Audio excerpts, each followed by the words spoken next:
Bouddha *** Jules Claretie de l'Académie française. Bouddha, un frontispice et 10 vignettes dessinées par Robaudy, gravées par Anne Arjot. Paris, librairie L. Conquet 5, rue Drouot, 5888. Sur le balcon du Cercle des armées de terre et de mer, en achevant leur café, ils causaient, se retrouvant là après des mois d'exil, de maladie, de bataille, de blessures. En tête-à-tête, dans le délicieux bavardage du premier cigare, après le café, les deux camarades souriaient, évoquant les années enfuies, les souvenirs de l'école, les promenades militaires, les jours de sortie, d'examen ou d'escapade, et la première épaulette et la dernière revue, la revue d'hier, à Longchamp, devant les tribunes, ce défilé des Tonkinois sous les acclamations d'une foule, les sourires des mères, les bravos des anciens, les larmes des femmes. Tous deux décorés de la Légion d'honneur, l'un des deux amis, la taille fine serrée dans la redingote bourgeoise, regardait, sur la tunique bleue de ciel des officiers de Turco que portait son camarade, la médaille d'argent qui pendait au bout du large ruban semé de vert clair et de jaune, avec ses noms barbares représentant 2 ans de sacrifice, 2 ans d'héroïsme, Songhai, Bakhnin, Futchu, Formose, Tuyancan, Pescadores, et tout en fumant, il se disait qu'il en avait fallu du sang de braves gens, africains, alsaciens, bretons, berrichons, petits troupiers, fantassins, fusiliers marins, chasseurs à cheval, soldats du train, et tant d'autres, pour écrire là, sur une médaille d'argent, ces 2 dates, 1883 à 1885, et les 48 lettres de ces 6 noms de victoire. L'officier de Turco, 28 ou 30 ans, blond, gai, souriant, la joue bronzée à peine par le hâle de la mer et du vent d'Asie, regardait devant lui, le coude appuyé sur la balustrade du balcon en fer forgé. Il regardait devant lui et se sentait heureux de vivre, humant l'air plus frais de ce soir doux après une journée chaude.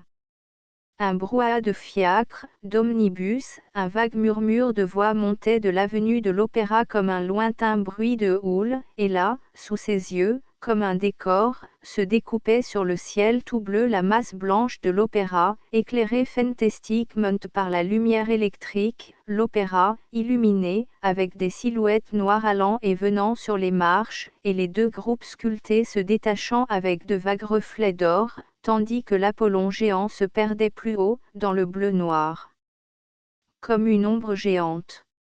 Et c'était une féerie pour l'exilé, retour d'Asie, de respirer cette atmosphère de Paris, cet air, ce bruit, cette poussière de Paris. Il se détournait, pour regarder, après l'opéra, la double file de lumière de l'avenue aboutissant, là-bas, à une autre masse lumineuse dont les traînées de gaz flambaient au loin, la Comédie Française. Tout Paris dans un coin de Paris. Le boulevard de Pas, là, sous son regard, et des passants, et des voitures, dont les lanternes filaient comme des lucioles, et des femmes en toilette claire, et la griserie d'un soir d'été, avec la caresse molle d'une chaleur qui tombe et le sourd murmure indistinct de la foule, ce murmure fait de causeries, de rires, de propos envolés, perdus comme cette fumée de cigare. Et pendant un moment il restait là, appuyant sa tête au dossier de la chaise canée, comme se laissant aller sur un rocking-chair, et il n'écoutait rien, n'entendait rien, ni le bruit mâle des voix des camarades qui arrivaient jusqu'au balcon par les fenêtres ouvertes du cercle, ni les causeries des voisins, attablés près d'eux sur le balcon et prenant le cumel. Alors, dit brusquement le jeune homme en habit bourgeois, il te plaît toujours, ce diable de Paris. S'il me plaît. Et le Turco leva la main avec une sorte de respect passionné, un geste de vénération ardente, comme s'il se fût agi d'une femme. C'est-à-dire que je le trouve plus adorable que jamais. Je ne sais pas, vrai, je ne sais pas comment on peut vivre loin de lui. Je me demande comment j'ai pu passer sans mourir d'ennui mes années de campagne. Et quand je pense que je l'ai quitté, ce Paris, pour Alger et le Tonkin avec une joie de collégien échappant au bahut. Parisien jusqu'au moelle, moi, et cependant promenant mes os un peu partout, quitte à les laisser un jour quelque part. Mais, parole d'honneur, il n'y a que Paris au monde. Tiens, il n'y a pas de paysage d'Asie, de nuit d'Algérie, rien qui vaille cette carte d'échantillon que nous voyons d'ici. Oui, là, ces affiches. Il montrait du doigt, à l'étalage de l'agence des théâtres, les affiches jaunes, bleues, saumon ou roses, et les placards enluminés de coloriage, qui donnaient les titres des pièces qu'on jouait le soir, les programmes illustrés de l'Hippodrome ou de l'Éden. Ce coin de paysage-là, mon cher Roger, ça vaut tous les autres. Ah! Les théâtres. Quand on a été voir jouer, sur le théâtre d'Alger, la Favorite ou la Mascotte, par de vénérables personnes qui on pourrait distribuer la Ganumara des burgraves, et qu'on a essayé d'avaler les drames chinois que les acteurs duaient d'évident pendant des jours et des jours, comme un rouleau sans fin. Les drames en 3 soirées du père Dumas sont des levers de rideau côté de ça. Quand on a été sevré des acteurs de Paris, si tu savais ce que ces bouts d'affiches contiennent de promesses et d'allèchements. L'officier s'arrêta, laissant un moment sa pensée se fondre comme son long drais, puis tout à coup il se redressa brusquement sur sa chaise. Par-dessus le bourdonnement des chars et le bruit de houle des passants, un air sautillant et vif, un air d'opérette enlevé gaiement sur un piano, venait à lui, comme une bouffée de vent, par quelque fenêtre ouverte. Tiens, dit-il, l'air de Bouddha, Bouddha. Oui, dans l'opérette des nouveautés, la petite Mousmé, tu sais bien, non? L'air que chantait Antonia Boulard. Ah! Ah! Antonia. Encore? Toujours, fit le turco en essayant de sourire. Quoique, si tu savais, mon cher. Il s'arrêta encore, écoutant toujours l'air pétillant qui montait vers lui comme une mousse de champagne au haut du verre, et, instinctivement, ses doigts battant la mesure sur la table de marbre, il se laissait aller à murmurer le fredon d'autrefois, le couplet de la petite Mousmé Yokohama, amoureuse du dieu Bouddha. Ah! Bouddha, Bouddha, mon petit Bouddha, que tu m'as fait de la peine. Bouddha me Bouddha le cruel Bouddha. Je l'implore à perdre haleine. Ah! Bouddha, cher Bouddha, doux Bouddha. Et pendant qu'il murmurait, dans sa moustache blonde, le couplet de l'opérette oublié du succès parisien d'il y avait 3 hivers, le joli garçon rieur devenait sérieux, lentement une ride se creusait entre ses sourcils, et son œil bleu, son œil franc, clair et bon, s'emplissait comme d'un voile de brume. Bouddha me Bouddha, le cruel Bouddha, est-ce drôle, dit-il tout à coup en s'interrompant, il m'énerve maintenant, ce refrain-là. Et je l'ai tant chanté et rechanté là-bas. Bouddha?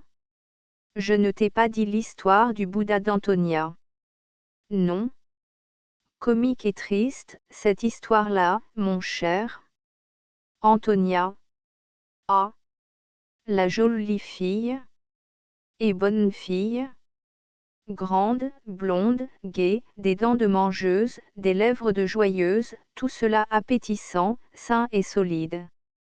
Nous avions commencé par nous détester, je ne sais pas pourquoi. Un souper, au cercle, après une revue de fin d'année, où elle avait figuré je ne sais quel personnage, le nouveau timbre-poste ou le détective dans l'embarras. Placé à côté de moi. J'avais voulu faire de l'esprit, elle ne m'avait pas trouvé drôle et me l'avait dit. 6 mois après, nous nous adorions. Quand je dis nous, moi je l'adorais. Elle ne me détestait probablement pas. Bonne créature, Antonia. Et campée? Du reste, tu la connais. Par les photographes. Ça suffit. J'étais détachée au ministère de la guerre. Beaucoup de temps moi. J'ai vu 80 fois de suite La Petite Mousmé, l'opérette japonaise laquelle avait collaboré Yamato, le chargé d'affaires du Japon. Très gentille dans La Petite Mousmé, Antonia. Sa robe de soie bleu ciel à fleurs jetées lui collait comme à la peau et la moulait comme ces voiles mouillés que les sculpteurs jettent sur leur terre fraîche. C'était, mon cher, sous cette caresse du satin, la femme même, la femme attirante, vivante, avec sa beauté impérieuse et saine, que le public avait sous les yeux. Les marchands de lorgnettes ont dû faire leurs frais. Et de cette robe bleue une nuque blanche sortait, un cou élégant mis à nu par les cheveux relevés en bloc, et retenu, au haut de la tête, par une grosse épingle d'or. Les oreilles charnues, les joues à fossettes, les lèvres, le rire d'Antonia, ont été pour 50% dans le succès de la petite Mousmé. Quant à Lafertrille, qui jouait Bouddha, jamais il n'avait été plus drôle.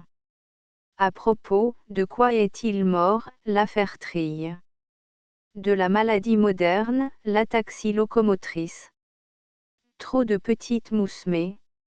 Et quand il est mort, les chroniqueurs ont dit, encore un con ne remplacera pas. Et maintenant Galivet a repris les rôles de Lafertrille, et qui parle de Lafertrille maintenant qu'on a Galivet. Galivet est gras, Lafertrille était maigre. Voilà toute la différence, le public s'en moque. Il se moque de tout, le public. Je ne connais pas Galivet, mais j'ai vu Lafertrille jouer Bouddha de la première à la dernière. Le tour de Bouddha en 80 soirs. Et quand c'était fini, Bouddha, avec quelle joie j'emportais, ma mousmée, à moi, fouette cochée, au grand galop, vers son petit hôtel de l'avenue Kléber. Le coupé traversait la place de la Concorde presque déserte, montait rapidement les Champs-Élysées, où d'autres coupés du haut passaient emportés aussi, et le temps me paraissait si long, quoique juste près de moi, la tête sur mon épaule ou moi la serrant de mon bras passé sous son manteau la jolie blonde que toute une salle lorgnait tout à l'heure, et qui me fredonnait très bas, pour moi seul, comme un petit murmure caressant, le couplet bissé par les boulevardiers, mon petit Bouddha. Que tu m'as fait de la peine? Je trouvais la route longue, et, arrivé, je regrettais presque cette sensation délicieuse d'un tête-à-tête au fond d'une voiture avec une créature que tout Paris enviait, et que quelqu'un, à la lueur du gaz, pouvait presque reconnaître du fond d'un de ces coupés qui nous croisaient. C'est étonnant ce qu'il y a de grains de vanité au fond de l'amour. Et pourtant, vrai, j'aimais Antonia pour tout de bon. Elle était folle des japonaiseries. Elle prenait son opérette au sérieux. Elle voulait qu'autour d'elle, bibelots et soieries, tout fût du temps de Bouddha Ier. Je dévalisais les boutiques de vendeurs de Natsuke pour peupler de drôleries ses étagères, et je me rappelle sa joie d'enfant lorsque j'arrivais, un soir, précédant un commissionnaire qui portait sur ses bras, comme une nourrice son nourrisson, un gros Bouddha doré que j'avais découvert au fond d'un magasin de bric-à-brac, rue des Martyrs. Ah! Le beau Bouddha! Presque grandeur nature, mon cher, accroupi, les mains jointes, tout doré, mais d'un or rouge à reflets sanglants, d'un ton tout particulier qui rappelait le cuir de Cordoue et les faïences mezzo-arabes, un Bouddha au crâne rose, et dont la bonne figure paterne, les yeux mi-clos et le sourire béat, un sourire indulgent hélas, illuminait une face luisante avec une paire d'oreilles longues d'ici à demain. Quand elle l'aperçut tout luisant d'or rouge entre les mains du commissionnaire, quand elle le vit apparaître sous la portière de soie de Chine soulevée, Antonia salua le Bouddha d'un grand cri d'enfant joyeuse suivi d'un long éclat de rire. Ah! Bouddha! Voilà Bouddha! Vive Bouddha! Et elle frappait dans ses mains, elle me sautait au cou. Mon petit Edmond! Oh! Comme tu es gentil! Un Bouddha? Ça me manquait. Il ne ressemble pas du tout Lafertrille, du tout. Il est joliment mieux. Où le mettrons-nous? Parbleu, là, sur la cheminée. Je ferai faire une planchette. Ah! Le beau Bouddha. Puis, avec des airs respectueux, elle s'avançait vers le Bouddha que nous avions posé sur la table, et, prenant les poses de la petite Mousmé. Ah! Bouddha, cher Bouddha, doux Bouddha. Elle chantait de sa voix de théâtre, s'interrompant tout à coup parce que je riais, pour me dire, au fait, tu sais, Edmond, c'est peut-être le vrai Dieu. Elle vida son porte-monnaie dans les mains du commissionnaire, et nous dînâmes, ce soir-là, entière avec ce brave Bouddha doré, posé sur la table et qui nous contemplait de son air calme, gravement. Au dessert, Antonia voulut lui faire boire du champagne. Bouddha conserva sa dignité et nous allâmes aux nouveautés en riant beaucoup de notre invité en or rouge. Jamais Antonia ne chanta mieux que ce soir-là, les couplets de la petite Mousmé. Et dès lors, Bouddha, mon Bouddha de la rue des Martyrs, devint le dieu de cette jolie bonbonnière de l'avenue Kléber, que ma petite bouddhiste voulait rendre japonaise du rez-de-chaussée au grenier. Antichambre japonaise avec 2 vieux griffons de bronze à l'entrée, salle à manger japonaise tendue de rouleaux peints par un décorateur du Mikado, chambre japonaise, salle de bain japonaise. Tout au Japon. Et dans ce délicieux paradis japonais, une déesse bien vivante emplissant tout l'hôtel prononce à au hôtel, si tu veux de son rire, de son parfum de femme, de sa jeunesse et de sa gaieté et un Dieu silencieux et indulgent bénissant nos amours sans rien dire. Ah! Le bon Bouddha, le doux Bouddha, comme disait la chanson. Il trônait au milieu du salon, sur la cheminée, comme dans une pagode. On avait drapé son socle, encadré la glace, et Bouddha rayonnait là, rouge et or, comme un soleil d'automne. Je le saluais avec amitié. J'en étais arrivé à le considérer comme un hôte du logis, un habitué, un vieux parent. Antonia lui donnait de petits tapes câlins sur ses joues cuivrées. Bouddha veillait sur nous, toujours digne. Un soir, le diable soit des femmes, même les meilleures. Antonia était nerveuse. Elle s'était, pour parler comme elle, attrapée à la répétition avec Lafertrille. Aimer des femmes, mais mal élevées, Lafertrille. Il avait traité Antonia du nom de l'oiseau qui plaisait si peu à Ibicus. Antonia avait répliqué qu'en fait de grue la grande Stella pouvait compter pour 2. Cette grande Stella, qui donnait en ce temps-là à Lafertrille l'illusion de l'amour, était alors survenue. Tapage, duo de Madame Angot, un régisseur affolé, Lafertrille embarrassée, le directeur agacé. Bref, Antonia était revenue d'une humeur massacrante. Cette imbécile de Lafertrille. Cette intrigante de Stella. Et cet autre empoté qui ne disait rien. L'empoté, c'était le régisseur. Ah! Il est propre, Bouddha. Avec ça qu'il le joue bien, Lafertrille. Il n'est pas plus Bouddha que toi. C'était à moi qu'elle parlait, Antonia, et en présence du Bouddha doré, qui était peut-être le vrai Dieu. Lafertrille est, en tout cas, moins Bouddha que celui-ci. Dis-je en essayant de rire. Je n'aimais pas beaucoup ce Lafertrille. Un instinct. Si Antonia en voulait à la grande Stella, Lafertrille, bourreau des cœurs, y était peut-être bien pour quelque chose. Je ne l'ai jamais su. Passons. Toujours est-il que lorsque j'eus comparé à Lafertrille le pauvre et bon Bouddha de la rue des Martyrs, Antonia se mit aussitôt dans une colère. Et comme si le Bouddha des nouveautés eût été là, et le régisseur, et la grande Stella, et les petites camarades, elle s'avança vers mon Bouddha à moi et, lui mettant le poing sous le nez, oh! Toi, tu sais, tu es aussi bête que l'autre. Pauvre Bouddha, va. Je ne sais pas pourquoi, mais l'injure me parut injuste, imméritée, et moitié sérieux, moitié riant, je me mis à plaider la cause de Bouddha, le vrai Bouddha. Voyons, était-ce sa faute à ce Bouddha, si Lafertrille était un insolent, et si la grande Stella se montrait si mal embouchée quoiqu'elle eût une jolie bouche, Stella, une jolie bouche. Et où as-tu vu ça? Grande comme un four, sa bouche. On y passerait la tête. Ah ça? Mais, tu vas la défendre aussi, toi, Edmond. Moi? Pas le moins du monde. Si, tu la défends. Si, tu la défends. Une jolie bouche, et de jolis cheveux aussi, n'est-ce pas? Elle en a 4, un de plus que Cadet Roussel, 4 qu'elle teint avec du henné, et le reste elle se le fournit chez Loisel. Une jolie bouche, Stella. Non, vous autres hommes, vous êtes tous des imbéciles, tenez, vous vous laissez prendre à la première grue venue. Oui, j'ai dit grue. Je te croyais moins bête que les autres.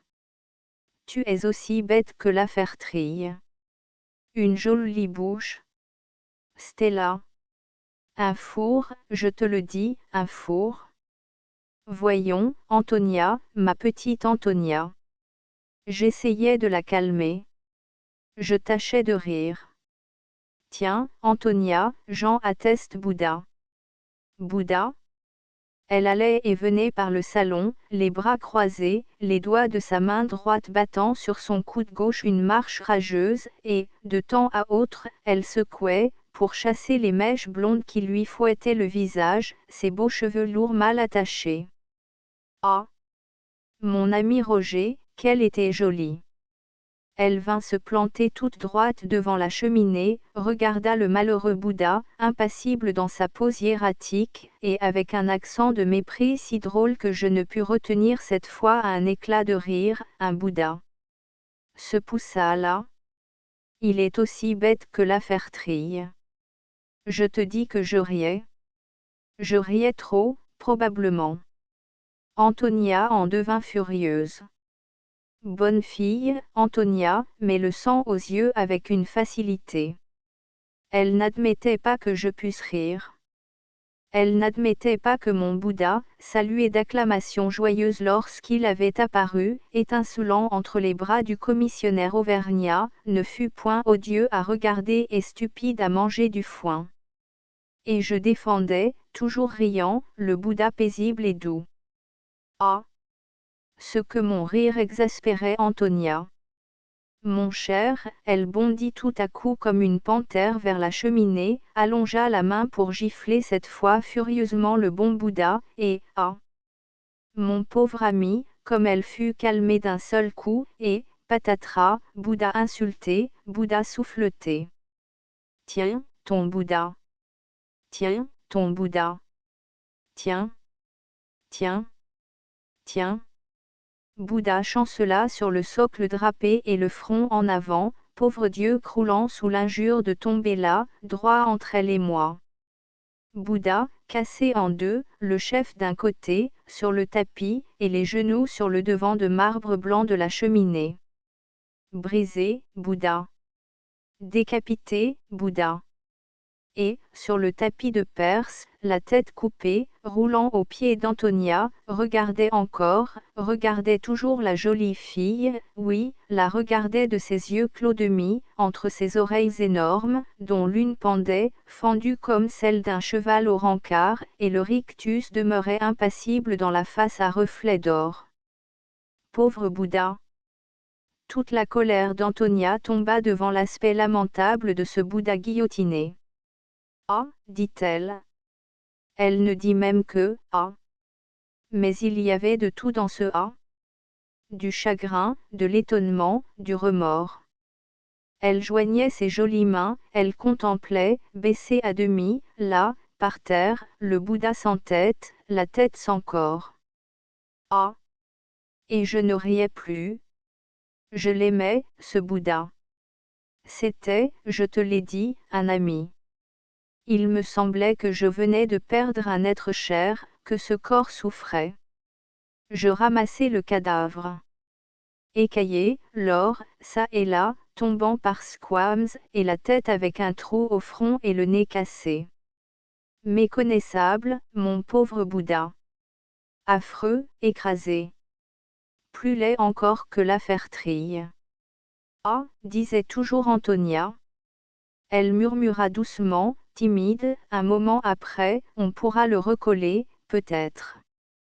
Puis, repentante, et me prenant des mains la tête de Bouddha, qu'elle posa sur la cheminée avec cette précaution qu'on a toujours lorsqu'un malheur est arrivé. Oh! Vois-tu, j'en pleurerais. Et elle allait pleurer, elle pleurait. Il y avait 2 grosses larmes dans ses yeux. J'essayais de la consoler, tout en ramassant les débris de Bouddha, mais je n'y avais pas le cœur. Le massacre de cet innocent me navrait. Je cherchais des plaisanteries, je n'en trouvais pas. Qu'est-ce que tu veux, Antonia? Il n'y a pas qu'un Bouddha au monde, je t'en déterrerai un autre. Ce ne sera pas celui-là, dit-elle. Jamais elle n'avait eu autant de justesse d'esprit, Antonia. C'était un peu tard, mais c'était fort juste, ce ne sera pas celui-là. Et celui-là faisait si bien sur la cheminée. L'or rouge s'harmonisait avec les soieries des kakémonos. La taille de Bouddha était proportionnée avec les figurines japonaises qui grimaçaient drôlement, çà et là, sur les étagères et les meubles. Il était vraiment le centre, le président de ce congrès de dieux et de demi-dieux du pays bleu. Antonia, calmée, désolée, muette, restait comme abattie devant sa victime. Elle était, comme la petite Mousmé de l'opérette, veuve de ce Bouddha qu'elle avait exterminé. Mon cher, nous passâmes des journées entières à essayer de pâtes fantastiques et de cols brevetés sans garantie du gouvernement, pour arriver à raccommodeur le Bouddha coupé en 2. Toutes les pâtes furent inutiles.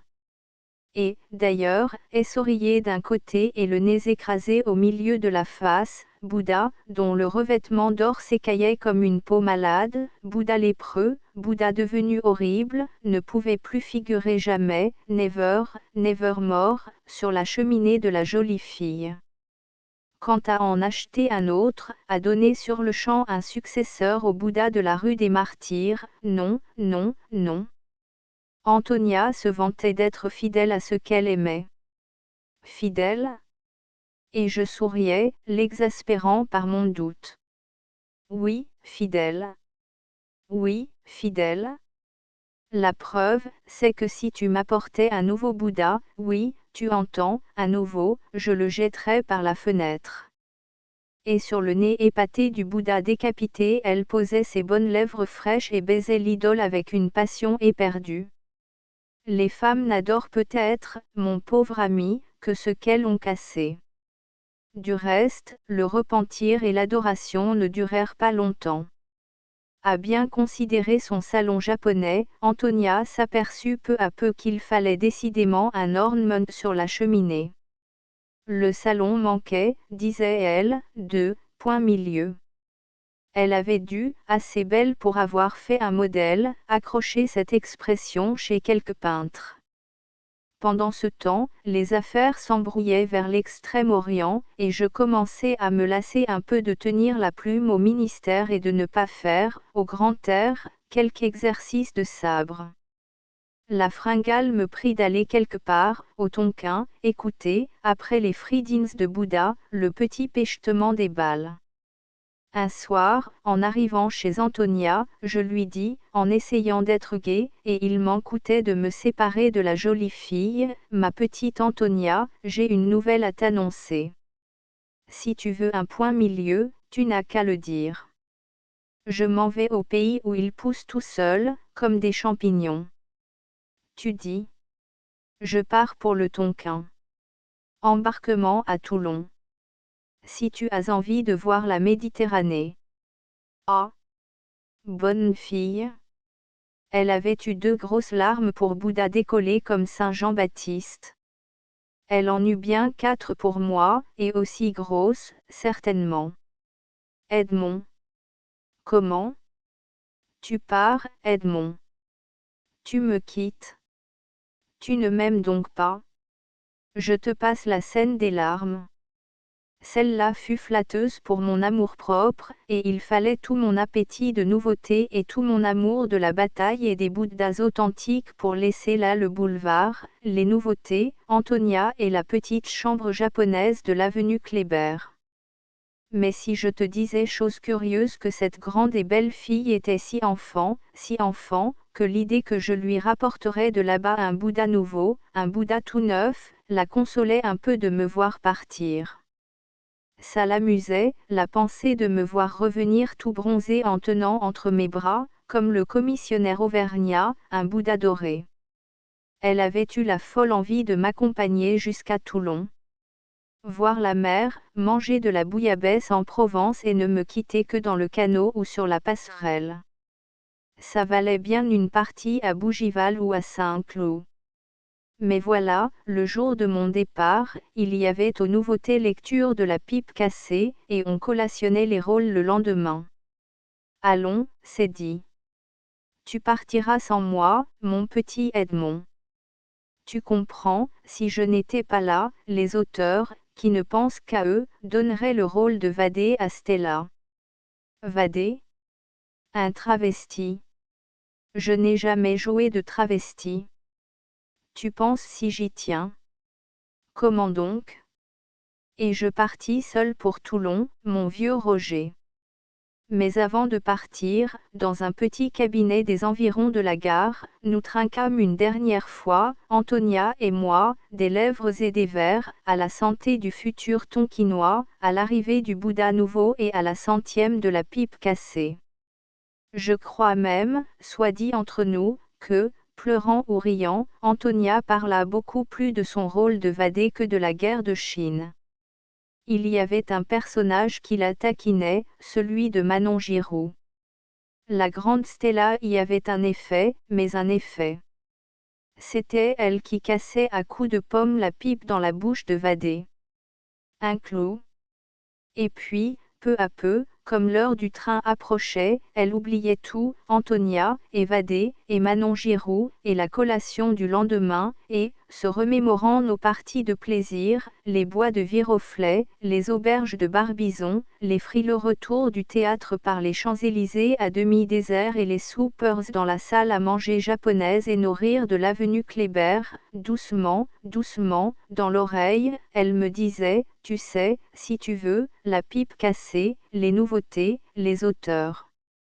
J'envoie tout promener, tout, et je t'accompagne à Toulon, au Tonkin. Où tu voudras. Et elle se serait envolée, ma foi, ce soir-là, quitte à me reprocher le lendemain de lui avoir fait rater le rôle de Vadé. Et cela me flattait, ce mensonge de la jolie fille se mentant à elle-même sincèrement. Tout à coup un regard jeté sur la pendule. Ah! Mon train. Garçon, l'addition. Et ma valise. Et mes livres. Allons, ma petite Antonia. Elle se pendait à mon bras, en allant du restaurant à la gare. Elle voulait se promener encore dans la grande salle d'attente pleine de pas et de bruissements.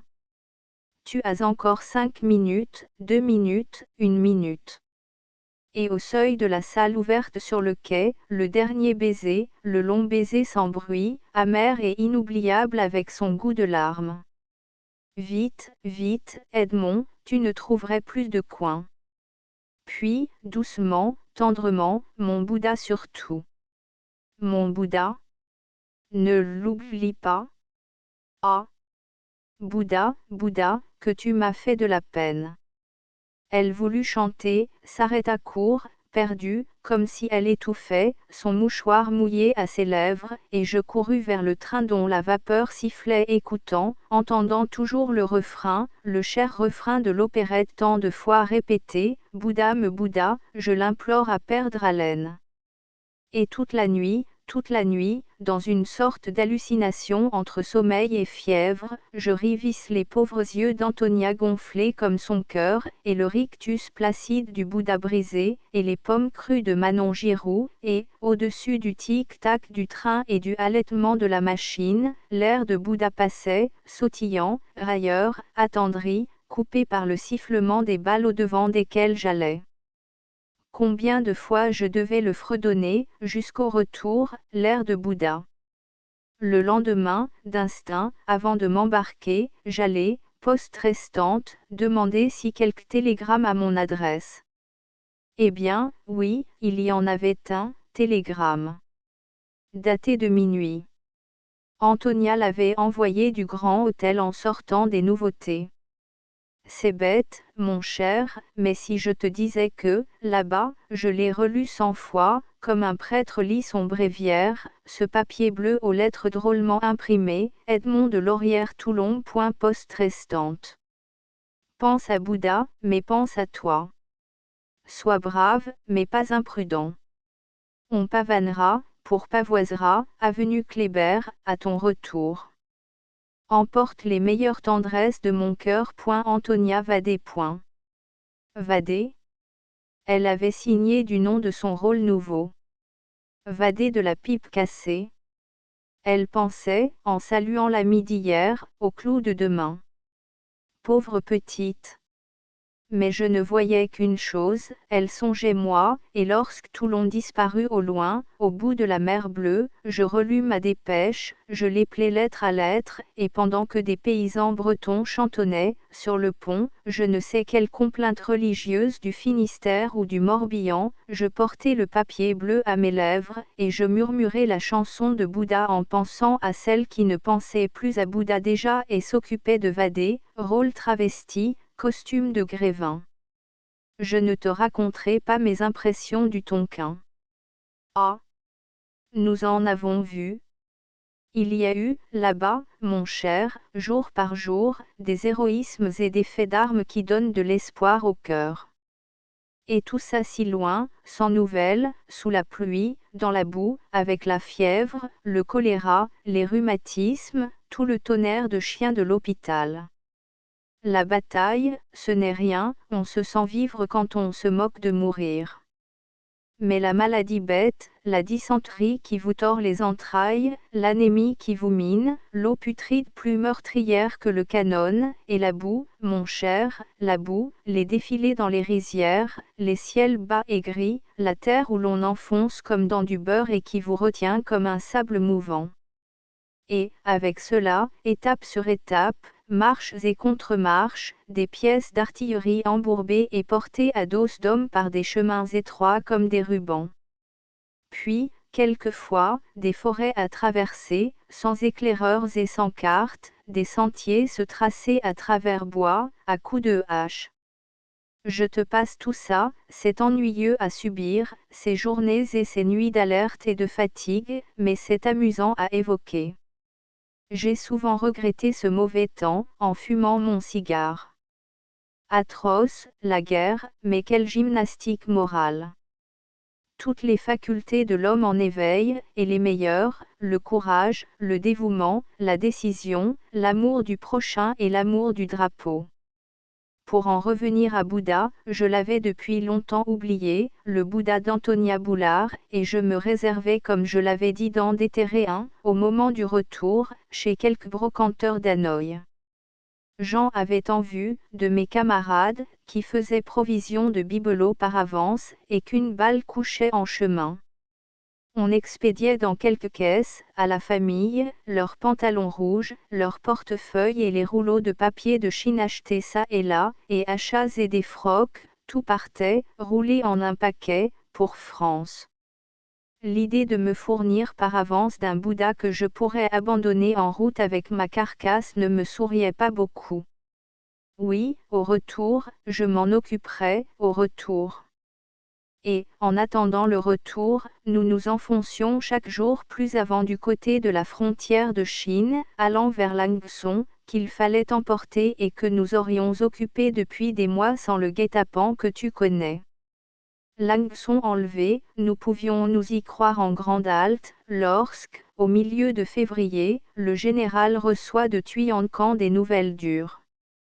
Les Chinois tenaient là-bas, comme à la gorge, la petite garnison du commandant Dominé, et, pied à pied, attaquaient la citadelle. Toute une armée, comme tu sais, celle du Yan'an, autour d'une poignée d'hommes. Impossible de laisser écraser la garnison qui se défend, là-bas, depuis décembre. De décembre à mars, compte les jours d'héroïsme, mon cher. Brière de Lille laisse donc négrier Langson, et, le 15 février, sans pouvoir prendre un repos crânement gagné, en route pour Tuyancan, toute la brigade Giovanninelli. infanterie de marine, artilleurs, tirailleurs tonkinois et 2 bataillons de mes bons turcos. Nous étions éreintés. Oh! Éreintés? Mais on avait dit la veille aux soldats, il faut un effort pour prendre la leçon. Le soldat avait fait un effort. On lui disait, le lendemain, il faut un effort pour débloquer Tuyancan. Le soldat faisait un effort. Et gaiement. Pauvres enfants, ces soldats, troupeaux de moutons héroïques allant à la boucherie comme à une promenade. Et quelle promenade! Par la route mandarine, un brouillard à couper au couteau, presque du verglas pour avancer, partout des héroïoses. En 4 heures de marche, on traverse l'eau 7 fois. La nuit vient, il pleut, on attend le jour en grelottant. À l'aurore BRR. Quelle aurore, Bono, disent les Turcos, et en route. En avant, les fantassins nous taillent des escaliers dans les pentes raides. On nous dit qu'il y a des tigres, ça et là, dans les montagnes de marbre. Tant mieux. Voir des tigres, ça nous distrairait. Et nous marchons, nous marchons, nous marchons. Il nous semble entendre dans le lointain les cris d'appel de la petite garnison qui se défend avec la brèche ouverte et qu'on égorge.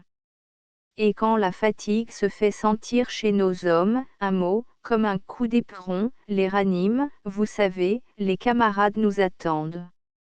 Et ces pauvres diables de Turcos, donnant leur peau pour les Français, que leurs pères ont combattus, disent alors avec un entrain touchant, montrant en riant leurs dents blanches, oui, oui, camarades. Camarades? Là-bas? En avant? Et on marche? Comme c'est drôle, la bêtise humaine. Une nuit, tous ces malheureux, harassés, n'en pouvaient plus et se traînaient, l'emplacement du bivouac étant loin encore. Pas un mot. Rien. Les annonces avachis des soldats, alourdis comme des bêtes de somme, le clic-clac monotone des sabres sur les quarts de fer blanc. Tout à coup la lune se lève, montre sa lueur rose à travers les nuages, et soudain, de cette longue file d'hommes en marche une voix s'élève, que j'entends encore, avec un accent toulousain, une voix bien timbrée et qui salue ce lever de lune de la vieille chanson du pays, au clair de la lune, mon ami Pierrot.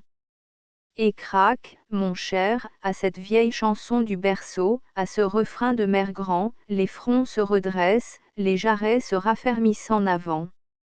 Au clair de la lune, mon ami Pierrot, et cette nuit-là, si on l'eût voulu, en chantant on eût doublé l'étape. Moi aussi, j'avais ma chanson, mon coup d'éperon. Je ne demandais pas l'ami Pierrot une plume pour écrire un mot, mais j'évoquais Bouddha, le doux Bouddha, le Bouddha qui bouda la petite Mousmé, et je fredonnais le refrain d'Antonia, qui me faisait l'effet d'un clairon invisible. Et pas un moment de fatigue avec la diane et les airs de marche sonnés par cette musique du boulevard. De quoi est fait l'héroïsme, Roger? Si j'avais donné, pendant cette campagne, l'exemple d'une belle mort, tu sais, là, à la Plutarque, l'histoire aurait toujours ignoré que je puisais cet héroïsme dans un petit refrain d'opérette. Ah! Bouddha, Bouddha, ah! Bouddha, Bouddha, que tu m'as fait de la peine. Au clair de lune ou autrement, la colonne avançait toujours. Fin février, nous n'étions plus qu'à 8 kilomètres de Tuyancan. Fichu pays, la flottille, qui nous accompagnait par la rivière Claire, était forcée, tant il y avait d'échouages, de traîner parfois ses canonnières à bras. Nous, dans les hautes herbes, nous nous coupions les mollets au bambou taillé en ciseaux qui avaient spirituellement caché les Chinois. Et pas un ennemi visible.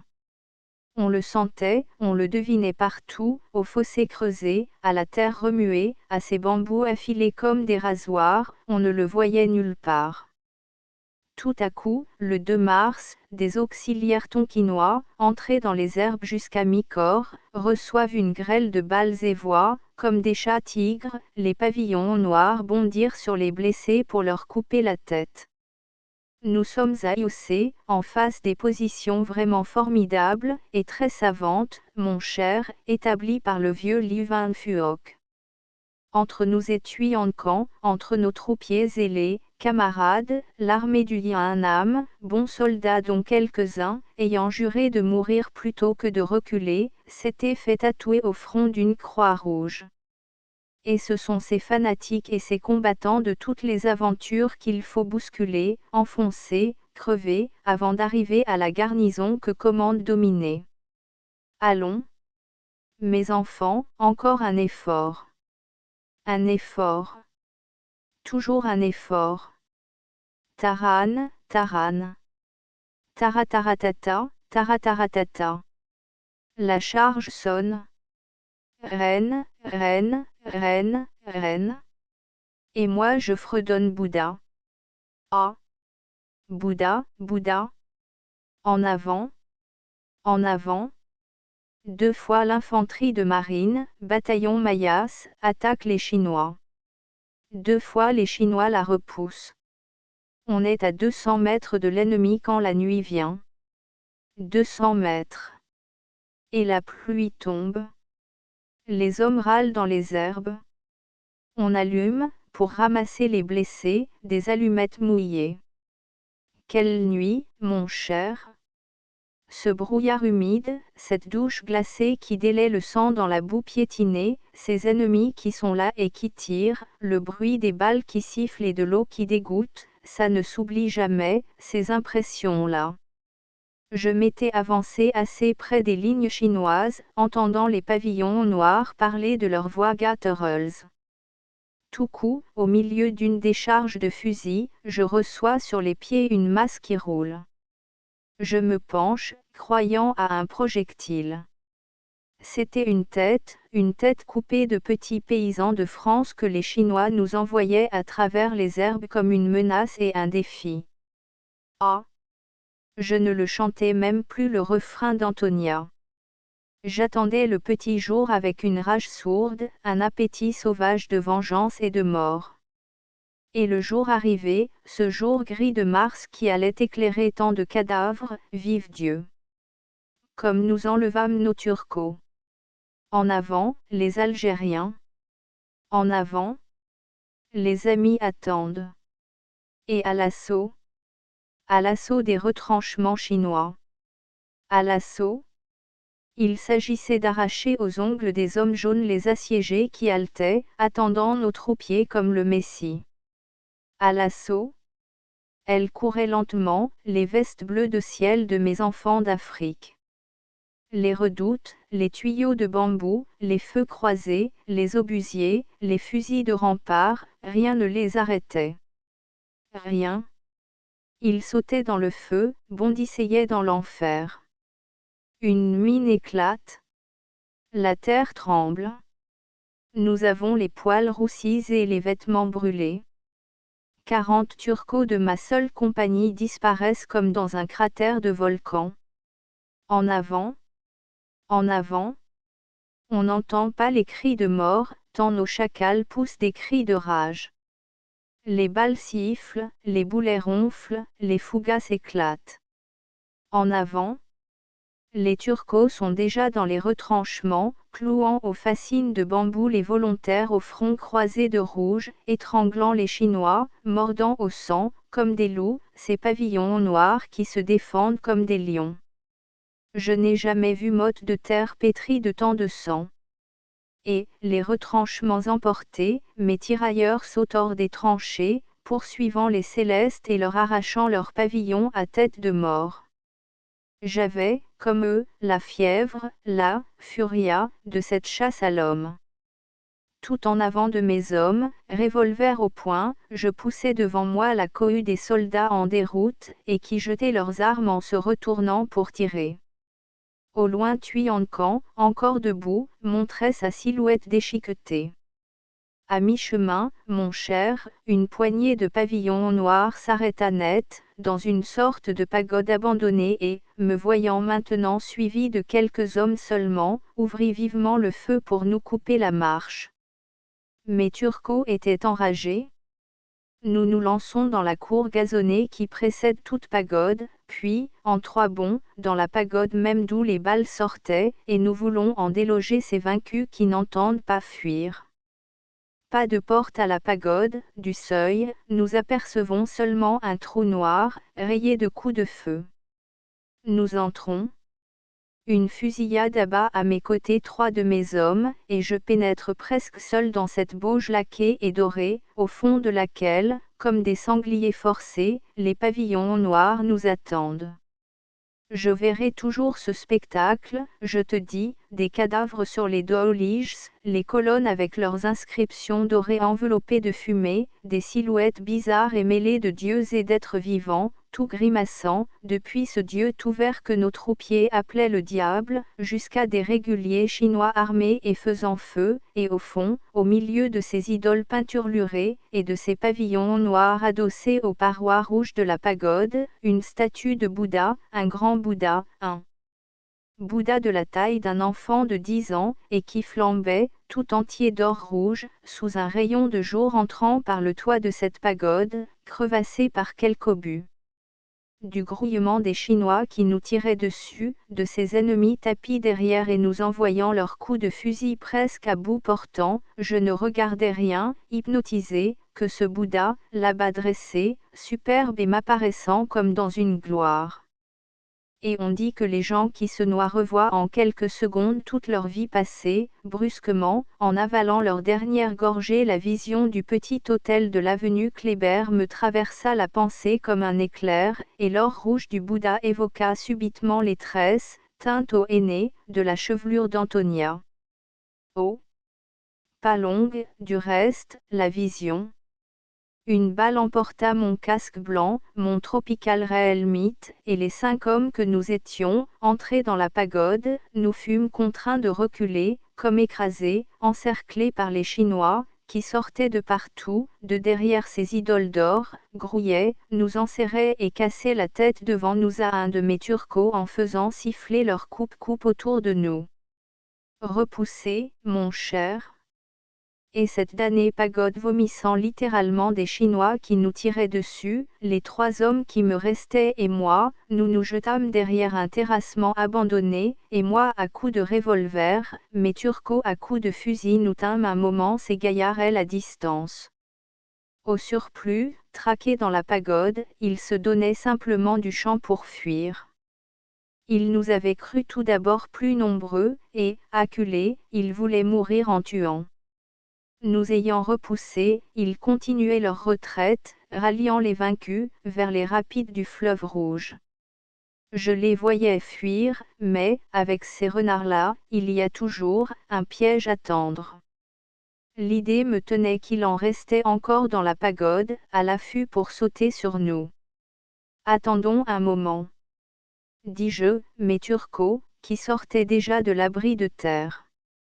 Et l'idée du Bouddha me revenant, le Bouddha qui avait assisté, paisible, à la tuerie de tout à l'heure, pourvu qu'il n'ait pas emporté le Bouddha. J'avais à peine dit cela machinalement tout haut, qu'un petit éclat de rire clair, un rire d'enfant, partait à mes côtés, comme une fusée, et qu'un de mes Algériens 25 ans, mon cher, et beau comme un bronze antique se dressant sur la crête du terrassement, me disait, tu veux, toi, le Bouddha, mon capitaine. Tu vas la voir. Et moi lui criant, Mohamed. Mohamed. Je te défends. Il n'en courait pas moins, bondissait comme un chat vers la pagode, s'enfonçait dans le trou noir, et je le suivais, l'appelant toujours, les 2 autres Africains arrivant au pas de course sur mes talons. Pauvre fou de Mohamed Ben Saïda. Il y a, à Alger, une vieille femme, un aïeul et 2 jeunes frères qui l'avaient accompagné, silencieux et résignés, lorsqu'ils s'étaient embarqués, et qui l'attendent. Ils l'attendront toujours. J'avais raison de croire que la pagode n'était pas vide. Autour du Bouddha doré, 4 ou 5 démons des volontaires du Yanam, à la Croix-Rouge, de ceux qui avaient juré de donner leur peau se tenaient dressés, comme des dogues à qui l'on veut arracher leur proie. Un piédestal humain, hérissé, farouche, et au-dessus, le Bouddha, accroupi et impassible. Mohammed avait couru sur eux. Son fusil déchargé, il le faisait tournoyer, ce fusil, au-dessus de sa tête rasée, et la crosse lourdement s'en abattait sur les crânes. Attends-nous. Attends-moi, criai-je. Tout à coup, pendant qu'un Chinois tombé mordait l'Algérien aux jambes, un autre, d'un coup de côté, dans la gorge, le frappait d'un coupe-coupe, et je vis le Turco chanceler. J'arrivais sur les Chinois comme Mohammed tombait, et j'entends encore de sa gorge crevée sortir le flot de sang rendant le son d'un tuyau qui se vide. Puis je ne vis plus rien. Je déchargeai mon revolver devant moi, au hasard. Mes Turcos enfonçaient leurs baïonnettes dans les poitrines jaunes. J'étais fou de colère. Il me semblait que c'était moi qui venais d'assassiner Mohammed Ben Saïda. Ce ne fut pas long, ce dernier coup de collier. Les Chinois assommés ou éventrés râlaient déjà sur les dalles de la pagode. Les Turcos, en sueur, essuyaient sur les tuniques des Chinois leurs baïonnettes qui fumaient. Et Bouddha, le grand Bouddha doré, souriait ses flaques de sang et contemplait ses morts avec son rictus impénétrable figé sur ses lèvres pour l'éternité. Et à 2 pas, le cou coupé, la tête demi-renversée dans une pose presque comiquement lugubre, Mohammed était aplati, les yeux agrandis, la bouche de travers, ses pauvres mains encore tendues vers ce Bouddha qu'il voulait saisir pour moi lorsque le coupe-coupe l'avait à demi décapité. Alors, par une navrante association d'idées, ce cadavre du pauvre enfant d'Afrique, cette tête presque tranchée, me rappelait le Bouddha cassé, tombé sur le tapis du salon japonais, le Bouddha guillotiné par la colère d'Antonia. La grande Stella. L'affaire Trille. Que c'était loin, loin, loin. Il me semblait que j'évoquais des fantômes devant des cadavres. Tout à coup, mon cher, il se passa une chose effroyable, hideuse et héroïque. De ce tas de morts chinois, un être se leva, un céleste tout jeune, demi-nu, la poitrine à l'air, avec un trou de baïonnette dans cette chair de cuivre, un petit chinois maigre, avec des yeux embrasés et des lèvres qui tremblotaient, toutes blêmes. Il se dressa, saignant, s'accrochant de la main droite au piédestal de Bouddha, et sa main gauche crispée nous menaçant encore d'un long couteau recourbé, taché de rouge. Cette espèce de spectre embrassa, avec une ferveur effrayante, la grande image d'or qui rayonnait, ironique, au-dessus du carnage, et, au moment où un de mes Turcos s'approchait pour le repousser, le petit Chinois poussa un cri aigu, suppliant et menaçant à la fois, se jeta entre Bouddha et le Turco, un effroi indigné passa sur sa face au jaune blême, et le sang de sa blessure éclaboussant l'or rouge de la statue accroupie, il leva encore, de son bras grêle, sur le crâne du Turco, le coupe qui avait peut-être, tout à l'heure, décapité Mohammed Ben Saïda. Mais, cette fois, l'Algérien, baïonné en avant, cloué d'un seul coup, peine. Le petit Chinois au socle même de la statue, comme un scarabée sur la planchette, et la tête du céleste se renversa, avec un rauquement court, sur les jambes accroupies de l'idole. Et il me sembla, j'ai dû me tromper, oui, il me sembla que le petit Chinois, en tombant, en mourant, râlait le nom adoré qui formait le premier vers de la chanson de l'opérette, Bouddha. Baude, Dietche. Ah. Bouddha. Bouddha. Hallucination de Louis, évidemment. Mais le regard mourant du petit céleste était plein d'une clarté étrange. Il mourait heureux et croyant, l'humble héros, fanatique acharné, au pied même de son adoration et, ne pouvant arracher aux barbares d'Europe le Dieu qu'il avait prié, il lui donnait sa vie. Sa face s'abattit sur le socle, et ses lèvres ferventes, cherchaient pour s'y coller, dans un dernier soupir, les pieds de Bouddha accroupis. Il était payé cher, le Bouddha, et comme redoré 2 fois par le sang du pauvre Africain et du petit céleste. je vivrai 100 ans que je verrai toujours ces deux coups coupés, ces deux têtes pendantes, l'une glabre et crispée, l'autre noire, convulsée, farouche. Un fils d'Afrique, un enfant d'Asie et, au-dessus, la statue d'or souriant, immobile, à cette tuerie. Je fis emporter le Bouddha comme un trophée, et on remballa précieusement après l'avoir passé à l'éponge mouillée, car sur son or rouge il y avait des éclaboussures de sang. Il demeura longtemps en douane, puis, lorsque je reçus l'ordre de rapatriement, quand on dit à mes Turcos, vous allez retourner à Alger en passant par Paris, je surveillai l'embarquement de la caisse contenant mon Bouddha, le Bouddha qui avait vu mourir Mohamed et le petit Chinois, et je fis monter devant moi le colis portant au coin, sur le bois blanc, l'étiquette, fragile. Et pendant toute la route, durant le voyage du retour, je pensais à la joie, au bon rire, au battement de main d'Antonia, en voyant arriver, majestueux et grave, dans la bonbonnière de l'avenue Kléber, le Bouddha pour lequel tant de pauvres gens s'étaient fait égorger. Aussi, dès mon arrivée à Paris, mon bon Roger, cocher, avenue Kléber. Et le Bouddha sortit de la caisse, déballé mais empaqueté et hissé sur le fiacre. Il allait lentement, lentement, ce maudit fiacre. Moi, je regardais Paris par la portière. Il pleuvait, la pluie me paraissait adorable, saine, pittoresque, parisienne, c'est tout dire. Fini, fini, les pluies colériques du Tonkin. Enfin, mon vieux, j'arrive avenue Kléber. Je sonne à la petite porte. Un domestique vient m'ouvrir. Tiens, ce n'est plus Jean. Jean était souriant et accueillant, celui-ci a la gravité d'un notaire. Madame est chez elle. Je ne sais pas, monsieur, je vais voir. Annoncez monsieur Edmond de Laurière. Monsieur de Laurière, bien. Et? Non, ce n'est plus Jean. Jean volontiers m'eût appelé, monsieur Edmond. Et ce n'est pas Mariette, non plus. Cette bonne Mariette. J'aperçois, traversant le hall, un autre profil de femme de chambre. Au-dessus de ma tête, j'entends des pas lents et ordonnés, c'est le notaire qui va m'annoncer à Antonia. Mais elle ne se précipite pas bien vite pour me sauter au cou, Antonia. Et, pour occuper le temps, là, dans le salon d'attente, je dépaquette le Bouddha, je le déficelle, j'enlève le papier qui le couvre et je le vois apparaître, triomphant, doré comme un soleil, avec sa bonne figure paterne un peu narquoise même pour un Bouddha qui a vu tant de sang autour de lui.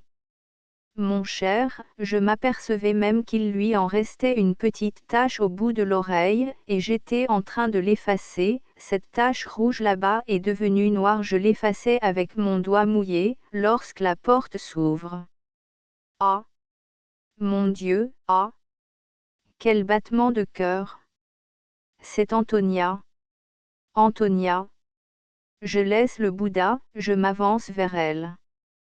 C'est Antonia. Oui. C'est Antonia et ce n'est pas Antonia. Oh! Mon cher, grave, imposante, jolie de plus en plus jolie mais dans une toilette, une toilette. Une toilette janséniste, ma parole. Une dame de charité, une quaquéresse, tout ce que tu voudras, et sans les cheveux blonds et le bon sourire, j'aurais hésité, Antonia. Ma petite Antonia. J'allais l'embrasser, moi, à la bonne franquette. Elle me montre une chaise, ne dit rien et me reçoit comme une marquise de Marivaux pourrait recevoir Dorante. Je croyais, ma parole, que quelqu'un nous épiait et que la petite Mousmé jouait un rôle. Non, non, Roger, transformé, Antonia. Elle avait pris l'opérette en grippe et recevait des leçons de Madame Plessis pour passer une audition chez Molière.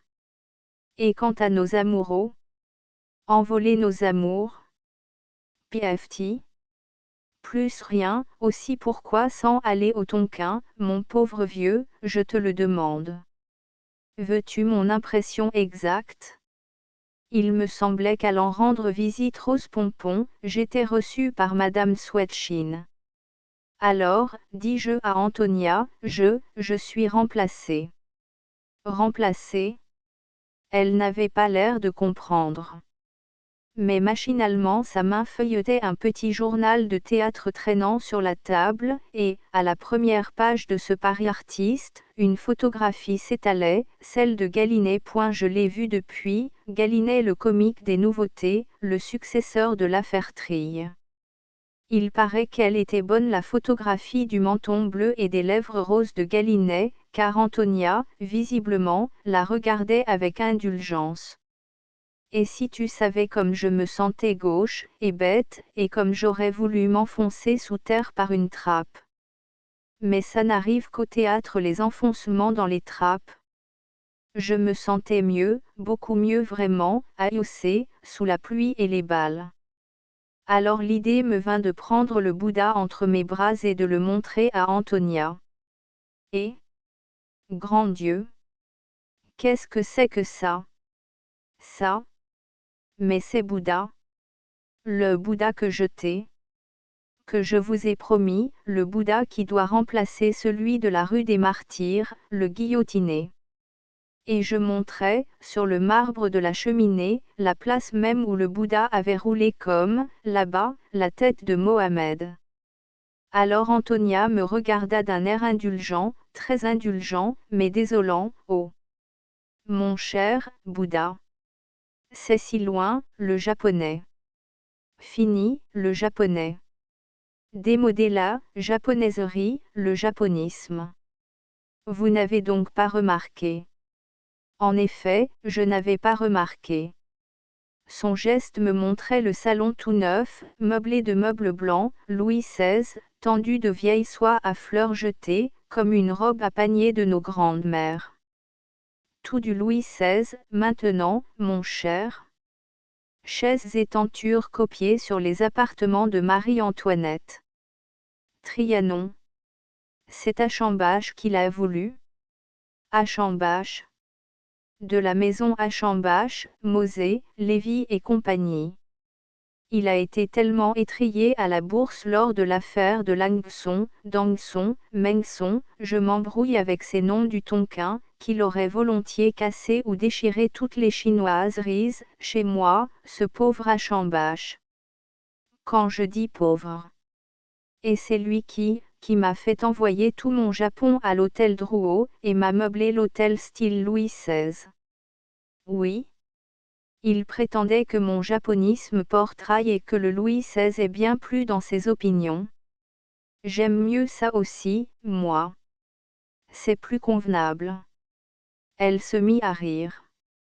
Pur Versailles. Faubourg Saint-Germain. Puis, frappant sur la joue du malheureux Bouddha exilé, remporte ça, vois-tu. C'est de l'histoire ancienne. Et, me tendant les lèvres, allons, toi, je t'ai bien aimé, ne te plains pas. Et quand tu voudras me revoir, en ami, non, merci. Non. L'amitié, c'est de l'amour en contrefaçon. Elle haussa les épaules. Comme tu voudras.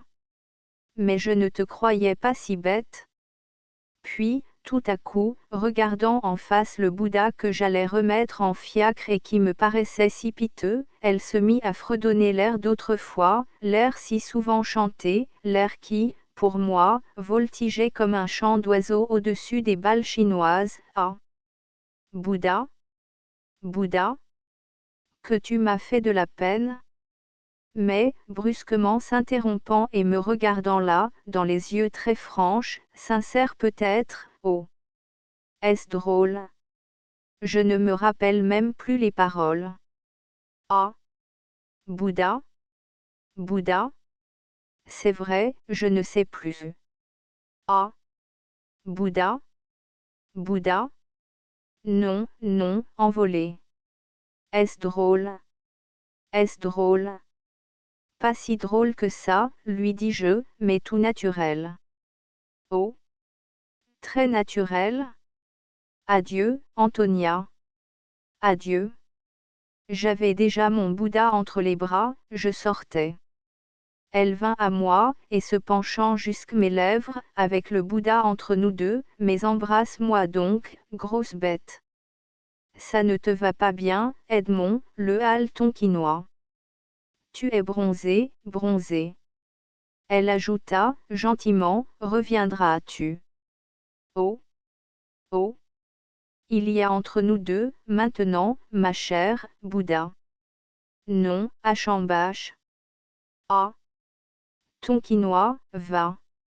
Tonkinois. Et, cette fois, elle me tendit la main, de bonne amitié. Voilà l'histoire. Si tu viens chez moi, hôtel de Suez, mon bon Roger, tu verras, sur ma cheminée, le pauvre Bouddha, que je vais emporter, je ne sais où, dans ma vie de garnison. Si tu le veux, mon Bouddha, il est à toi, tu sais. Il a toujours sa tache de sang à l'oreille, sang du petit turco ou du petit chinois. Et après tout, ça et là des bibelots ou des bouddhas tachés de sang, c'est peut-être tout ce que nous aurons rapporté de la terre de Chine. Allons, Roger, viens-tu à l'hippodrome? Le turco s'était levé, regardant toujours le boulevard du haut du balcon du cercle. Allons à l'hippodrome, dit l'officier d'artillerie. Puis sérieusement, de sa voix jeune, habituée au commandement, mon cher, veux-tu que je te dise? Tu n'as peut-être rapporté de là-bas qu'un bibelot de bric-à-brac, mais quand je vous regardais, l'autre jour, à Longchamp défilant devant tous ces hommes, toutes ces femmes, ce Paris dont le cœur battait, quand je voyais les cols bleus des marins et les vestes bleu clair de tes turcos passer sur l'herbe verte, quand les tambours battaient au champ pour saluer la croix d'honneur qu'un officier supérieur attachait à la poitrine d'un autre officier, encore un bibelot et un bibelot taché de sang, cette croix des braves, mon cher, quand je voyais ça, je me disais que c'est peu de choses, sans doute un jour de triomphe pour tant de jours de sacrifice, mais qu'après tout ça vaut bien les périls bravés, et les maladies, et la marche, et le tremblement, cette vibration d'une foule, cette acclamation des tribunes, cette sorte de baiser bruyant de tout un peuple à son armée. Ils étaient devenus pensifs. Derrière les rideaux de guipure des fenêtres, des silhouettes apparaissaient, se dessinaient, puis s'effaçaient, les hôtes du cercle, jeunes gens, vieux généraux, allant, venant, causant, comptant les campagnes passées, les espoirs futurs. Les deux amis rentrèrent. Edmond de Laurière chercha, du regard, un journal qu'il avait, tout à l'heure, posé sur une table, et ses yeux allèrent d'une panoplie d'armes sabres en rosace entrelacées de pistolets, crosses et lames étincelant sous la lumière d'un lustre à une grande carte de France, qui tapissait presque tout un pen du petit salon. Alors il s'arrêta. Et sur cette carte géante, montrant du doigt vers l'est une large marque noire qui semblait comme une plaque de deuil, comme la plaie d'une chair arrachée, tout ça, c'est très bien, dit l'officier de Turco, mais, vois-tu, ça ne bouge pas ce trou-là. Et il descendit vers l'avenue de l'Opéra, fredonnant encore machinalement, tout en allumant un nouveau cigare. Ah! Bouddha, Bouddha, mon petit Bouddha, que tu m'as fait de la peine. Asterisk asterisk asterisk end of the project Gutenberg ebook Buddha asterisk asterisk asterisk updated editions will replace the previous one, the all editions will be renamed. Creating the works from print editions not protected by US copyright law means that no one owns the United States copyright in these works, so the Foundation, and you, can copy and distribute it in the United States without permission and without paying copyright royalty. Special rule, set forth in the general terms of use part of this license, apply to copying and distributing Project Gutenberg symbol marque commercial electronic works to protect the Project Gutenberg symbol marque commercial concept and trademark. Project Gutenberg is a registered trademark, and may not be used if you charge for any book, except by following the terms of the trademark license, including paying royalty for use of the Project Gutenberg trademark. If you do not charge anything for copy of this ebook, complying with the trademark license is very easy. You may use this ebook for nearly any purpose such as creation of derivative works, report, performance and research. Project Gutenberg ebooks may be modified and printed and given away. You may do practically anything in the United States with ebooks not protected by US copyright law. Redistribution is subject to the trademark license, especially commercial redistribution. Start, full license. The full Project Gutenberg license. Please read this before you distribute or use this work to protect the Project Gutenberg symbol mark. Commercial mission of promoting the free distribution of electronic works, by using or distributing this work, or any other work associated in any way with the phrase Project Gutenberg. You agree to comply with all the terms of the full Project Gutenberg symbol mark commercial license available with this file or online at www.gutenberg.org/licence. Section 1. General Terms of Use and Redistributing Project Gutenberg symbol mark commercial electronic works. 1.a By reading or using any part of this Project Gutenberg symbol mark commercial electronic work, you indicate that you have read, understand, agree to and accept all the terms of this license and intellectual property, trademark/copyright, agreement. If you do not agree to abide by all the terms of this agreement, you must cease using and return or destroy all copy of Project Gutenberg symbol mark commercial electronic works in your possession. If you paid a fee for obtaining a copy of or access to a Project Gutenberg symbol mark commercial electronic work and you do not agree to be bound by the terms of this agreement, you may obtain a refund from the person or entity to whom you paid the fee as set forth in paragraph 1.e.8. 1.b Project Gutenberg is a registered trademark. It may only be used on or associated in any way with an electronic work by people who agree to be bound by the terms of this agreement. There are a few things that you can do with most Project Gutenberg symbol mark commercial electronic works even without complying with the full terms of this agreement. See paragraph 1.c below. There are a lot of things you can do with Project Gutenberg symbol mark commercial electronic works if you follow the terms of this agreement and help preserve free future access to Project Gutenberg symbol mark commercial electronic works. See paragraph 1.e below. 1.c. The Project Gutenberg Literary Archive Foundation, the Foundation or PGLAF, owns a compilation copyright in the collection of Project Gutenberg symbol mark commercial electronic works. Nearly all the individual works in the collection are in the public domain in the United States. If an individual work is unprotected by copyright law in the United States and you are located in the United States, we do not claim a right to prevent you from copying, distributing, performing, displaying or creating derivative works based on the work alone as all references to Project Gutenberg are removed. Of course, we hope that you will support the Project Gutenberg symbol mark commercial mission of promoting free access to electronic works by freely sharing Project Gutenberg symbol mark commercial works in compliance with the terms of this agreement for keeping the Project Gutenberg symbol mark commercial name associated with the work. You can easily comply with the terms of this agreement by keeping this work in the same format with its attached full project Gutenberg symbol marque commerciale licence when you share it without charge with others. 1.d. The copyright laws of the place where you are located also govern what you can do with this work. Copyright laws in most countries are in a constant state of change.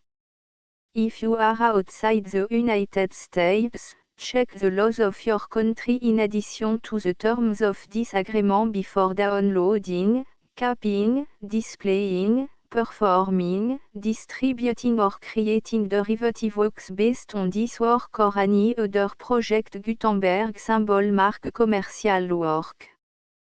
The Foundation makes no representations concerning the copyright status of any work in any country other than the United States. 1.e Unless you have removed all references to Project Gutenberg. 1.e.1 The following sentence, with active links to, or other immediate access to, the full Project Gutenberg symbol marque commercial license must appear prominently whenever any copy of a Project Gutenberg symbol marque commercial work, any work on which the phrase Project Gutenberg appears, or with which the phrase Project Gutenberg is associated, is accessed, displayed, performed, viewed, copied or distributed. This ebook is for the use of anyone anywhere in the United States and most other parts of the world at no cost and with almost no restriction whatsoever. You may copy it, give it away or reuse it under the terms of the Project Gutenberg license included with this ebook or online at www.gutenberg.org. If you are not located in the United States, you will have to check the laws of the country where you are located before using this ebook. 1.e.2 If an individual Project Gutenberg symbol marque commercial electronic work is derived from texts not protected by US copyright law, does not contain a notice indicating that it is posted with permission of the copyright holder, the work can be copied and distributed to anyone in the United States without paying any fees or charge. If you are redistributing or providing access to a work with the phrase Project Gutenberg associated with or appearing on the work, you must comply either with the requirements of paragraphs 1.e.1 through 1.e.7 or obtain permission for the use of the work and the Project Gutenberg symbol marque commercial trademark asset force in paragraphs 1.e.8 or 1.e.9. 1.e.3 If an individual Project Gutenberg symbol marque commercial electronic work is posted with the permission of the copyright holder, your use and distribution must comply with both paragraphs 1.e.1 through 1.e.7 and any additional terms imposed by the copyright holder. Additional terms will be linked to the Project Gutenberg symbol marque commercial license for all works posted with the permission of the copyright holder found at the beginning of this work. 1.e.4 Do not unlink or detach or remove the full Project Gutenberg symbol marque commercial license terms from this work, or any file containing a part of this work or any other work associated with Project Gutenberg symbol marque commercial. 1.e.5 Do not copy, display, perform, distribute or redistribute this electronic work, or any part of this electronic work, without permanently displaying the sentence set forth in paragraph 1.e.1 with active links or immediate access to the full terms of the Project Gutenberg symbol marque commercial license. 1.e.6 You may convert to and distribute this work in any binary, compressed, marked up, non-proprietary or proprietary form, including any word processing or hypertext form. However, if you provide access to or distribute copy of a project Gutenberg symbol mark commercial work in a format other than plain vanilla ASCII or other format used in the official version posted on the official project Gutenberg symbol mark commercial website, www.gutenberg.org, you must, at no additional cost, fee or expense to the user, provide a copy, a means of exporting a copy, or a means of obtaining a copy upon request, of the work in its original plain vanilla ASCII or other form. Any alternate format must include the full project Gutenberg symbol mark commercial license as specified in paragraph 1.e.1. 1.e.7. Do not charge a fee for access to, viewing, displaying, performing, copying or distributing any project Gutenberg symbol mark commercial works unless you comply with paragraph 1.e.8 or 1.e.9. 1.e.8. You may charge a reasonable fee for copy of or providing access to or distributing project Gutenberg symbol mark commercial electronic works provided that you pay a royalty fee of 20% of the gross profit you derive from the use of project Gutenberg symbol mark commercial works calculated using the method you already use to calculate your applicable tax. The fee is owed to the owner of the project Gutenberg symbol mark commercial trademark, BU et HAS agreed to donate royalty under this paragraph to the project Gutenberg Literary Archive Foundation. Royalty payment must be paid within 60 days following each date on which you prepare, or are legally required to prepare, your periodic tax returns. Royalty payment should be clearly marked as sent to the project Gutenberg Literary Archive Foundation at the address specified in section 4, Information about donation to the project Gutenberg Literary Archive Foundation. You provide a full refund of any money paid by a user who notifies you in writing, or by email, within 30 days of receipt that // does not agree to the terms of the full project Gutenberg symbol mark commercial license. You must require such a user to return or destroy all copy of the works possessed in a physical medium and discontinue all use of and all access to other copy of project Gutenberg symbol mark commercial works. You provide, in accordance with paragraph 1.f.3, a full refund of any money paid for a work or a replacement copy, if a defect in the electronic work is discovered and reported to you within 90 days of receipt of the work. You comply with all other terms of this agreement for free distribution of project Gutenberg symbol mark commercial works. 1.e.9.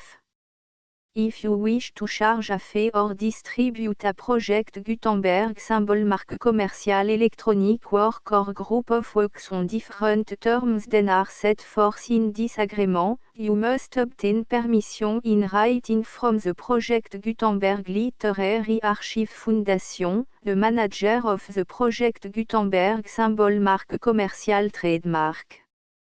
Contact the Foundation as set forth in section 3 below. 1.f.1.f.1 Project Gutenberg volunteers and employees expend considerable effort to identify, do copyright research on, transcribe and proofread works not protected by US copyright law in creating the project Gutenberg symbol mark commercial collection.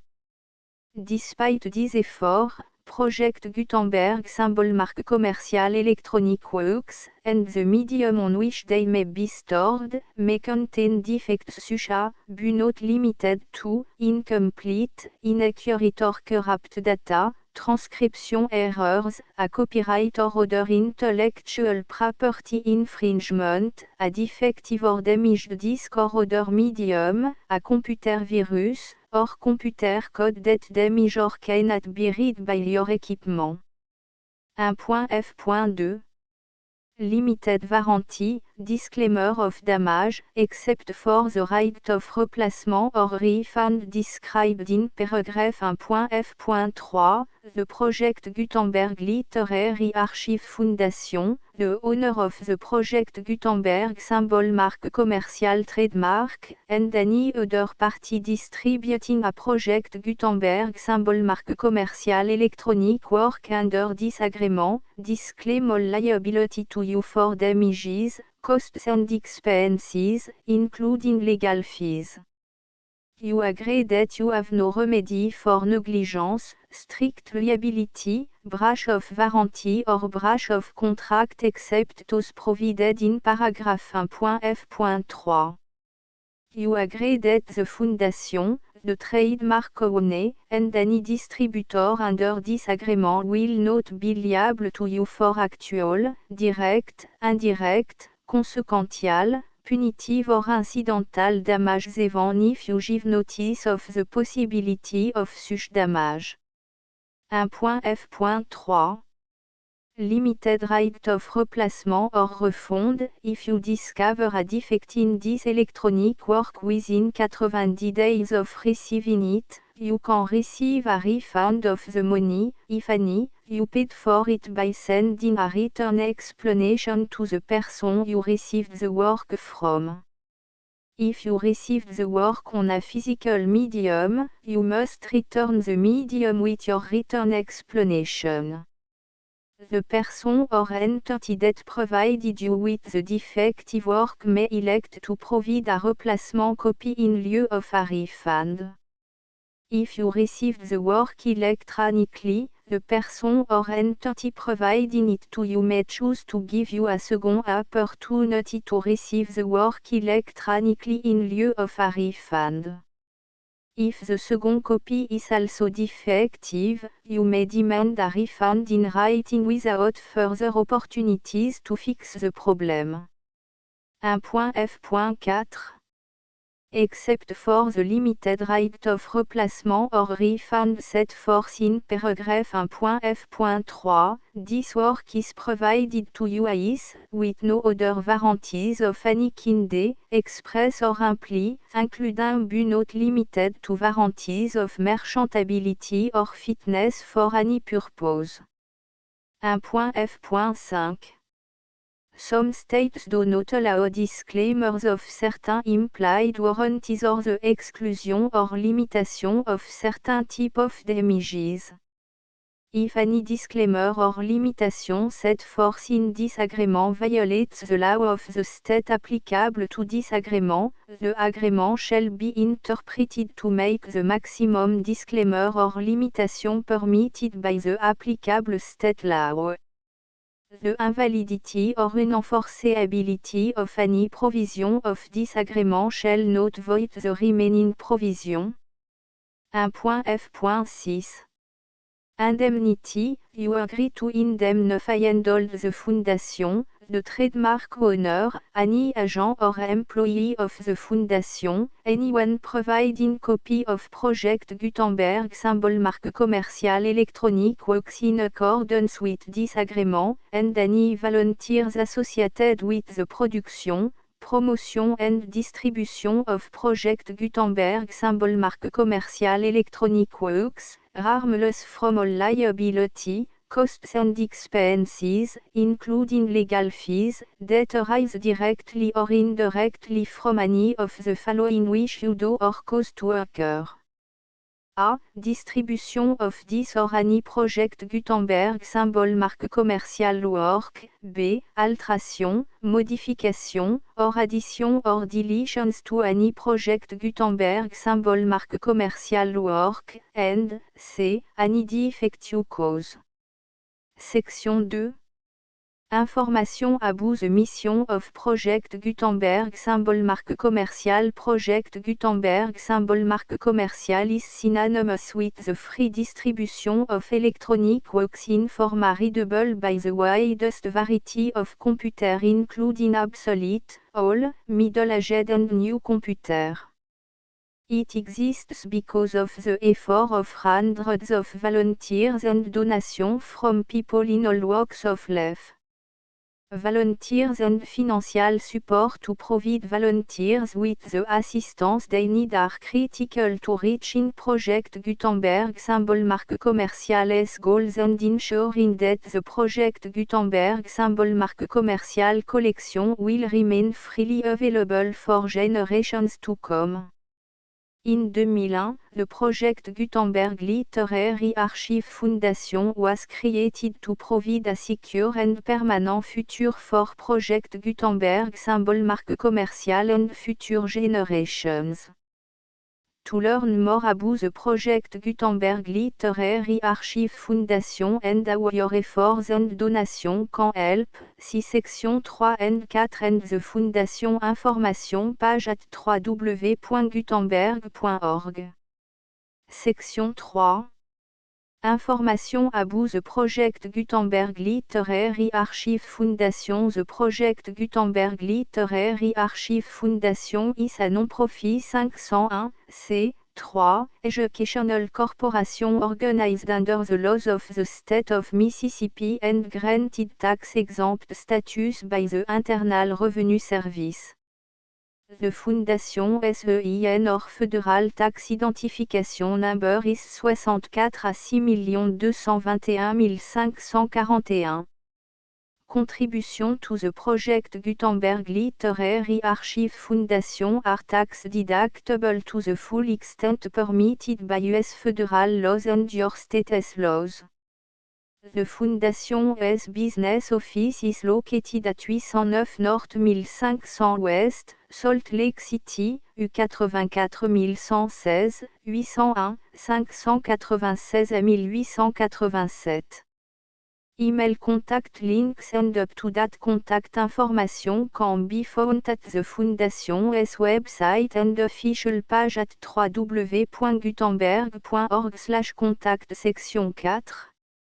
Information about donation to the Project Gutenberg Literary Archive Foundation. Project Gutenberg symbol marque commercial depends upon and cannot survive without widespread public support and donation to carry out its mission of increasing the number of public domain and licensed works that can be freely distributed in machine-readable form accessible by the widest array of equipment including outdated equipment.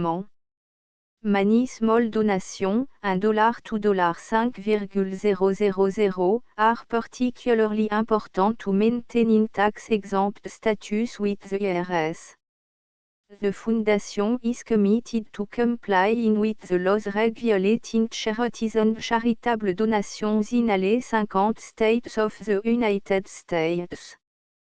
Compliance requirements are not uniform and it takes a considerable effort, much paperwork and money fees to meet and keep up with these requirements.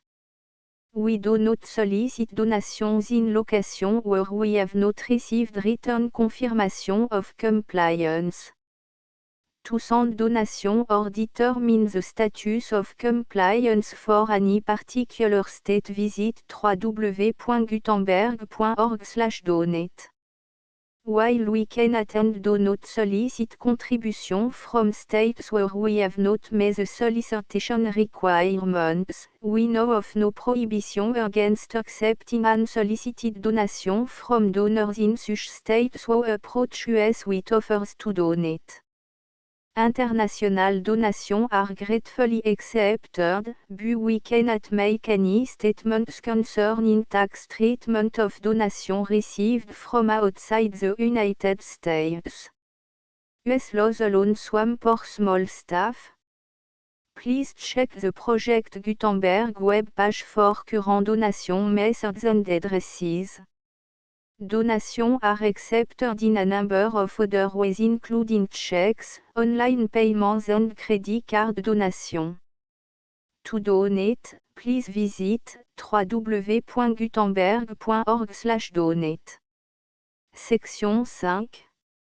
Générale information about Project Gutenberg symbol marque commerciale électronique works. Professor Michael S. R. was the originator of the Project Gutenberg symbol marque commerciale concept of a library of electronic works that could be freely shared with anyone. For 40 years, he produced and distributed Project Gutenberg symbol marque commerciale e-books with only a loose network of volunteer support.